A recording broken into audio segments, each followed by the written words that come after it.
What's cooking, everybody? Dave Altizer here with Kinotika, and today we're doing our official DJI Ronin-S review. We've had the DJI Ronin-S now for about a month, and we're just now doing this review because I really wanted to get to know the gimbal before I gave you my thoughts on it. So before we get into a lot of the details of the Ronin-S, I just want to give a brief lesson in gimbals. The handheld gimbal has come a long way since the original MoVI was first announced, and it really came from the technology that was developed throughout the years with drones. We needed to attach cameras to drones, and the problem was always without any type of stabilization.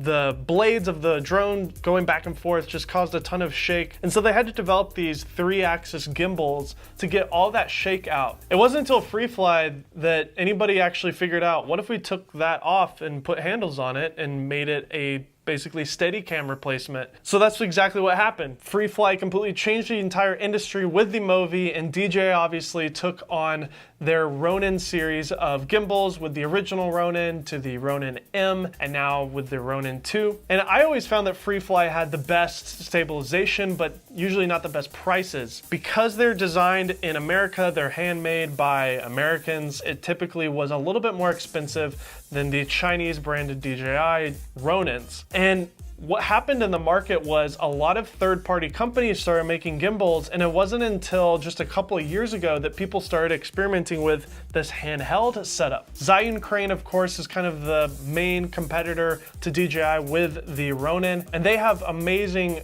tools with the Zhiyun Crane. But there's a lot of little things about it that make it not the best. We're actually going to be doing a review of the Zhiyun Crane on this channel, so make sure you're subscribed to see that whenever we do that review in comparison. A lot of companies have been waiting around for DJI or Freefly to make something like this because the truth is a handheld gimbal setup is much more ergonomic than the two-handle setup and having to use a stand to put it down. MoVI created the little ring with the feet, and that was really cool. You can now get that with the new MoVI Pro. You can buy accessories for the Ronin to get that, so you don't need a stand as much. And it is more comfortable to have two handles instead of just the one with one arm. But when you're using really small cameras, hand holding it is not that much of a problem. So DJI addressed that need with the Ronin-S, and here we are. It's been a long anticipated thing to have because up until now, there haven't been any real established companies that have made a really solid handheld gimbal. So with that brief history lesson about gimbals, let's talk about the Ronin-S as a gimbal. Once you balance the DJI Ronin-S, it's really powerful. DJI actually has a bunch of tutorials on their website. If you have never used a gimbal before, I highly recommend you check out those tutorials from DJI. And if you are using a bigger camera like the 1DX or the 1DC or a Red, check out my video. I actually did a very detailed video about how to use a 1DC on the Ronin-S on my personal channel, so we'll put a link to that below as well. So at the end of the day, the only thing that really matters about a gimbal is the smoothness. And that's really the problem with all these Chinese manufacturers, is they're just not very smooth. And to be completely honest, the very first Ronin, the Ronin-M and the original Ronin, they're a little jerky and kind of crappy, to be completely frank. That is not the case with the Ronin-S. As soon as I picked it up and as soon as I dialed it in, I found this thing to just be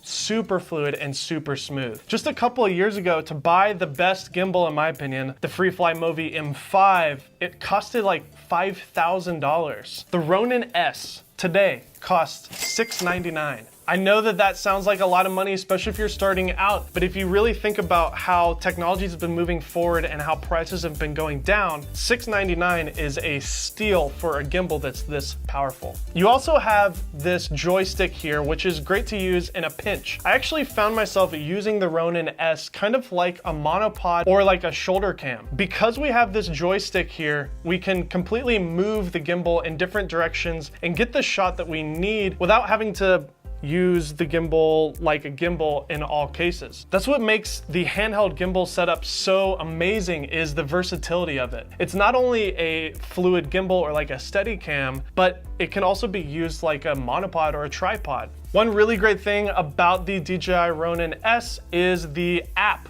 we actually have a full-featured app that lets us do hyperlapse, time-lapse, motion control using the sliders and the app. And when we were shooting B-roll for this video, we actually did a really cool experiment with the roll access. We had our friend Joseph use the app and do like a move while I was using the gimbal. It was really great, and if you have an extra hand like I did, it's actually really nice to have that wireless connectivity with the iPhone app. We took Joseph out on his longboard and we ran around Nashville. We kind of got in trouble because we weren't supposed to be out there, but anyways, we did get some cool shots with the skateboard in the low mode in particular. And that is one thing that I really love about this handheld gimbal setup that you really can't do with the traditional gimbal setup. Once you initiate the lock mode here, you can actually move the gimbal in such a way, it's kind of awkward, but once you do, you can actually move it in such a way that it actually puts the camera like super low. And I could usually never get this low to the ground while still maintaining full control. I really love how easy this is to use, and it doesn't flip your camera upside down. One of the downfalls of using a gimbal is getting footsteps in your shots. The first way to avoid that is to just roll your feet as you're walking and get nice fluid motion, as fluid as you can on foot. But another solution to that is using wheels, of course. Casey Neistat uses his boosted board, Peter McKinnon uses his one wheel. I used my nickel board or penny board. We were in a little bumpy terrain and Joseph was skating around pretty fast, so I tried my best to keep up with him, and it ended up looking pretty cool. We have completely fluid motion from the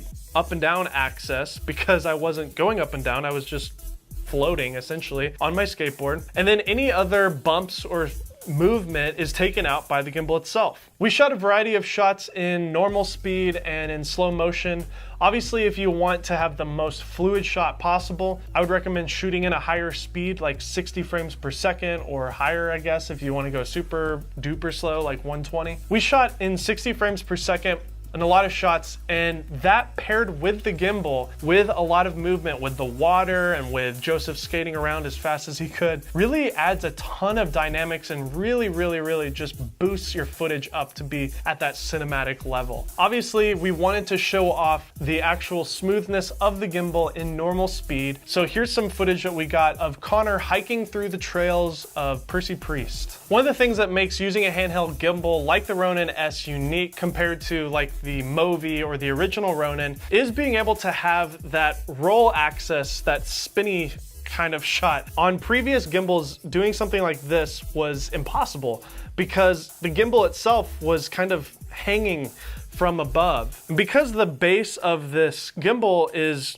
at a point where you can actually do a spin or a barrel roll, you can really get some dynamic shots. Now, it's not something that you're gonna use on a constant basis. Obviously, you don't want to see things upside down all the time. But if you shoot at a high speed and slow that thing down and do that spin, man, that is really unique. There's no other way to get a shot like that by hand. Like, it's just impossible. We have 3 different modes that you can completely customize here. You just cycle through them with the mode selection. On the front here, we have a little trigger that if you double tap, it centers the gimbal. If you triple tap, 1, 2, 3, it does selfie mode. If you hit it 2 more times, boom, it goes back to the front. And if you hold it down while you're moving it, it completely locks its position. See how the camera's staying completely locked? If I don't hold it down, the camera will follow the gimbal. So those are some basics with using the Ronin-S. That's really all you need to know about it. We also have the ability to plug into different cameras. Right now, the only cameras that are completely supported are by Panasonic, the GH5 and the GH5S. And with the Panasonic cameras right now, you can actually use this focus knob. You just screw it in here and it'll actually control the focus of your Panasonic lenses. It won't use any other lenses. It only works with Panasonic lenses right now. Built into the plate here is actually a Manfrotto plate. I do that in air quotes because it doesn't work on all tripods. It does work with the modern tripods from Manfrotto that allow you to kind of drop the plate straight in, but the ones where you have to slide it in, there's some areas with the DJI plate where it doesn't perfectly line up and it doesn't work perfectly. Also, the reverse is true. You can't necessarily always use a Manfrotto plate, like an actual Manfrotto plate on the DJI. It's not perfect. If you want the best plate for the Ronin-S, use the DJI plate. If you want the best plate for Manfrotto, use a Manfrotto plate. They are sort of compatible, but they're not perfectly compatible, which is sort of a shame. I would love to only use one plate on everything. The battery life on the Ronin-S is pretty great. Compared to the Zhiyun Crane, it's technically worse. You get 12 hours of battery life, which in my opinion is very good battery life. But to a lot of the Zhiyun Crane users, they say, it's worse. We get 18 hours. But I mean, like, if there's anything more than 4 or 5 hours, you're never gonna run out of battery if you go with a full charge at the beginning of the day. I mean, if you're shooting for 12 hours straight, I feel really sorry for you. The one thing that I kinda don't like about the battery system here is the way that it works. I don't like how the battery system is the handle, but I also do like that it is the handle. I like that it is because it's really sleek, really comfortable to use, but I don't like that I have to take the entire handle off every single time I want to change the battery. Now, like I said earlier, it's 12 hours of battery life, so you're probably never going to change the battery. At the moment, there aren't any accessories for monitors. DJI told me at VidCon that they're working on a cheese plate that will go into the screws here. That'll be great so that you can use all sorts of different monitors. Right now, I'm kind of jerry-rigging my small HD focus monitor on the handle here, and it ends up working really well because it's super lightweight. It's not taking up any clutter for the most part. I have a cable that just goes in there. Another accessory that is coming soon from DJI is a hand grip system. The handle system like this is nice and lightweight, really easy to use. It's quick to pick up and go, but if you're doing really long shoots with heavy cameras, having two hands instead of one is gonna really help distribute that weight of the camera and kind of give you a little bit more comfort. The tripod comes with the gimbal, and one little thing that I love about the tripod is they actually put some really soft rubber on the handle here. I say handle because it actually feels like a continuation of the handle. It's round, it's really comfortable to hold. And with the Zhiyun Crane, they ship it with a tripod mount, but the tripod is just like sturdy metal and it's sharp and pointy, and so when you grab the handle here, it kind of hurts. And I really love the extra thought that went into this little tripod because it really continues with this nice soft rubber grip. All right, let's just get this out of the way. The Ronin-S is pretty heavy. Without a camera on it, it is 4.1 pounds, which is slightly more than the Zhiyun Crane 2. For reference, the MoVI M5 is 4.8 pounds. This is 4.1 pounds and it's much smaller. So that really makes it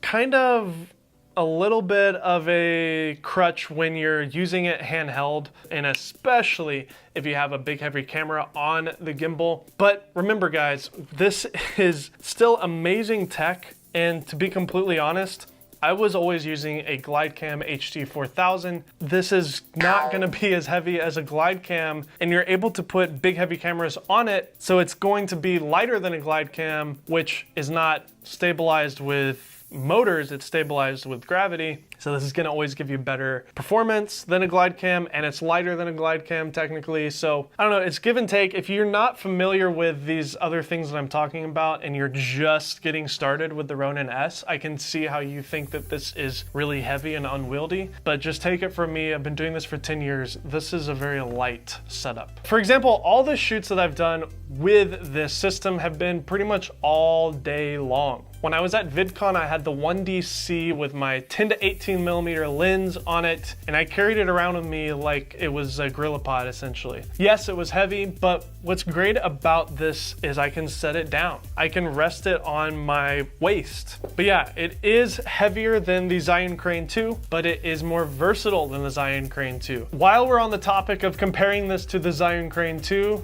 I will mention one of the best things about the Ronin-S is the build here with this back motor system. This motor here is typically right up here because that kind of makes sense from a gimbal maker's perspective. It's the most natural position to do it. So throughout the years, motors have always just been right here, which is unfortunate because it's right where your monitor is. If you have a flip out screen and you've got the Zhiyun Crane 2 and the motor goes up on the screen here, it's not much of a problem because the screen flips out. But where it really gets in trouble is when you have a screen that is just locked like this, and then you can't see your shots at all and you're forced to use a monitor. What's great about this system is obviously the placement of the motor here being at an off angle. And I really love how genius this is to have the motor off axis like that. Because the Ronin-S is using the algorithm from the Ronin 2, this gimbal is very, very smooth. My problem with all other gimbals in the past has been, with the exception of the Freefly system, gimbals just kind of have a robotic look to them. Even when you try your best to dial in the settings, it's just hard to get away from that robotic movement. The Ronin-S, in my opinion, has really come up to where the Freefly system has been in the past with its smoothness. In the app, you can adjust the settings for the smooth track, and I highly recommend playing around with that and just finding the best settings. I found that with the pan and tilt, setting them to a lower speed and a medium deadband really helps keep that fluidity when you're moving it back and forth. So in my custom settings here, I have number 1 set to really slow and smooth. I have number 2 set to fast and quick, and that's to help me when I'm trying to just get a shot and I want to just frame it really quickly. And then I have mode 3 set to that kind of flippy, spinny barrel roll thing. Overall, the Ronin-S to me finally replaces the Freefly MoVI M5. I still do feel like the two-handed gimbals like the MoVI Pro or the Ronin 2 have their place in higher end cinema productions. You can put an ARRI Alexa on those things and attach it to wires and cables and put it on a jib and do all sorts of amazing things with larger setups. But the Ronin-S for me is the best option because of its fluidity, its versatility with cameras. We've got an M50 on here, we can put a 1DC on here, a red, and the price point. It's $699. The competitor to the Ronin-S right now is the Zhiyun Crane 2, and it's $50 more expensive. The Ronin-S, if you're starting out, is really the best option all around for a handheld gimbal setup. If you're new here, thanks for watching this video, and please hit that subscribe button because we have a lot more content coming soon that I think you will really like. I'm Dave Altizer. That is a World War II American flag. See you next time.